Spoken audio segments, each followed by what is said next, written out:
கண்ணுக்கு தெரியாத பிரச்சனைகள் நிறையா இருக்குது. நம்ம கண்ணுக்கு தெரிஞ்ச பிரச்சனையை தான் நம்ம பேசிக்கிட்டு இருக்கோம், நீங்களும் நானும். இது அப்படியே வந்து நிழல் யுத்தமாக ஓடிக்கிட்டே இருக்குது. அப்பா மகன் சண்டை நடுத்தருவுக்கு வந்து சந்தி சிரிக்குது இல்லையா? அதான் இன்றைக்கி 46 வருஷம் நான் கட்சியை வளர்த்தேன், செங்கல் செங்கலாக நான் உருவாக்கின மாளிகை இது, ஒரு 2 வருஷம் எனக்கு தலைவராக இருக்க உரிமை இல்லையான்னு கேட்குறாரு. மகன் வந்து நான் தான் தலைவர்ன்றாரு. இதெல்லாம் ரொம்ப அவலமான விஷயம் குகன். இதெல்லாம் வந்து கேள்வி கொட்டி சிரிக்கிறாங்க மக்கள்.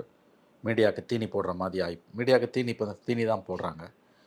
நமக்குள்ளே இருக்க வக்ரமான உணர்வுகளுக்கு இது தீனி போடப்படுது. அப்பாவும் மகனும் அடிச்சுக்கிறது.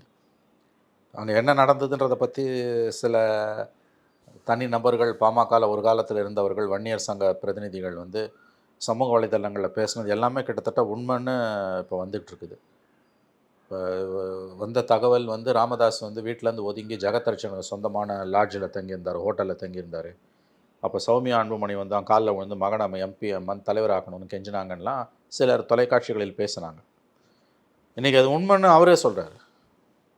அப்போ அரசல் புரசலாக சமூக வலைதளங்களில் ராமதாஸை பற்றியும், அந்த குடும்பத்தை பற்றியும், அன்புமணியை பற்றியும், அன்புமணி மனைவி சௌமியாவை பற்றியும், அந்த குடும்பத்தை பற்றியும் அந்த செய்திகள் எல்லாம் ஒன்றொன்னா உண்மைன்னு இன்றைக்கி வந்து ராமதாஸ் வாயாலே வர ஆரம்பிச்சிருக்கு. இது ஒரு கட்சி பிரச்சனையா, குடும்ப பிரச்சனையா?